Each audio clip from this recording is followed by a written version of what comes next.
Hanging out here with a guy who's feeling pretty good today at Motorsports 2022. Ryan Bartlett has been coming to indoor TQ Midget races since 1998. He's never won before, but on Saturday he won the indoor race here at Syracuse just a day before his birthday. He also finished 6th in the points last year at Can-Am. After having a rough start to the season, he ended up finishing strong, picking up a couple of wins. He's having his 39th birthday today, and I would imagine, Ryan, with what happened last night, this has got to be one of your better birthdays. Yeah, it's probably one to never forget, that's for sure.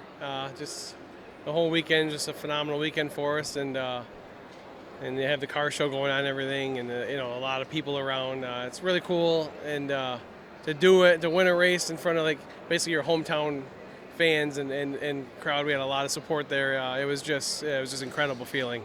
And I would imagine winning a dirt and an asphalt race within about a 6-month period, not many people can say they've done that. No, I mean, you got to be pretty versatile for the indoor deal. Last night the track conditions were probably the craziest it's ever been for an indoor race. It was Why is that? The rubber kind of came up off the bottom. There was the whole bottom, almost 2 lanes, I'd say, were just almost like bare concrete, and it was just super slick.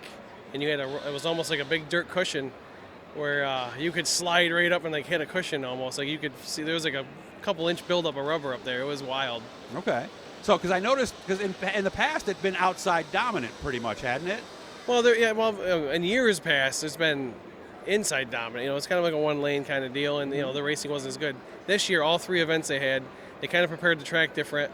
So you practice in the middle to the top most of the day, and then race time they move the tires down. So there's a pretty green bottom lane. So the guys that want to go down there, it makes for great side-by-side racing because the outside's fast, and the guys on the bottom are taking chances, and it's made for the Sammons family did a great job. It's made for the best 3-event race series they've ever had, I would say, hands down.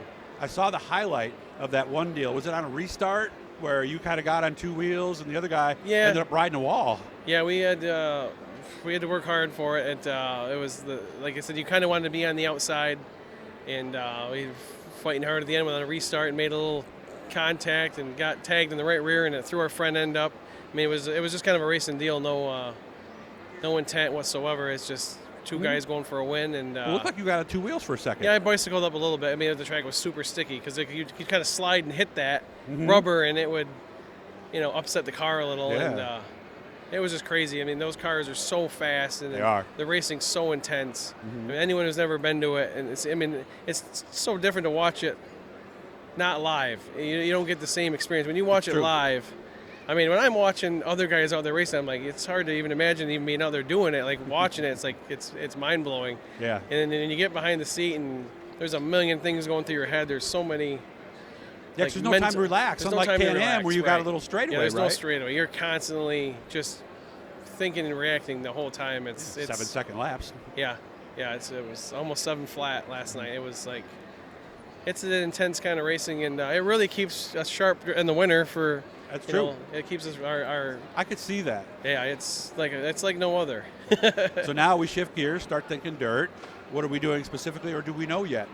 Yeah, we'll probably be doing the same thing as last year. We got a brand new TD5 Troyer that we're about 95% done with at the shop.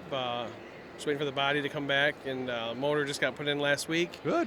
And so we'll be out at Can-Am weekly with that, and probably run the 358 series again. We did that last year.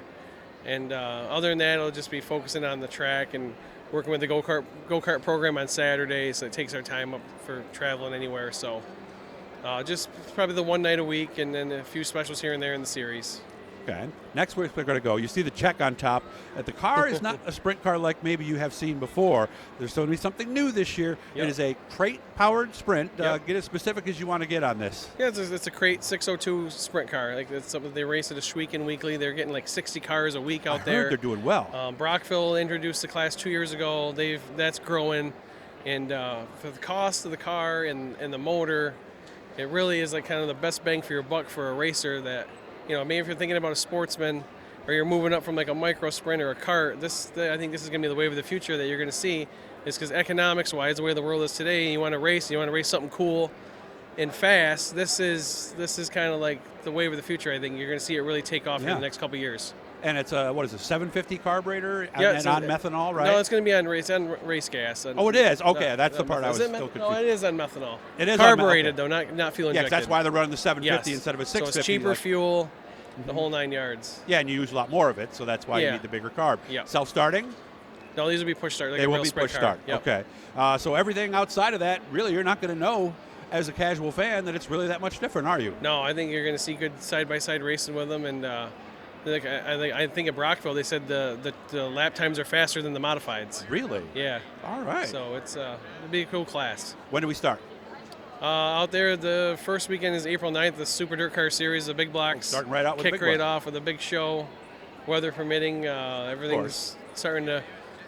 Guys are out there working, getting equipment ready, and we're just waiting on the weather to turn around here a little bit. And Any changes we'll notice to the facility or the track itself?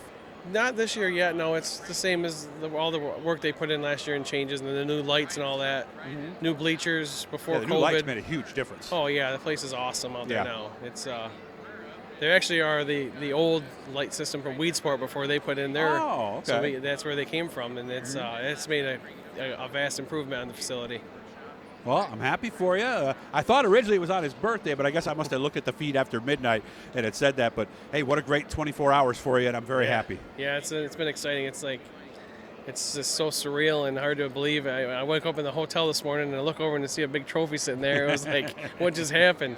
Yeah, and it was a good time. And again, if you've seen these on your little phone, these midgets, make sure to get to one of these indoor shows next year, because video does not do them justice. No, you won't be disappointed, that's for sure. No, you won't. It's a lot of action. It happens fast. It's worth all the, it's It is. very exciting events.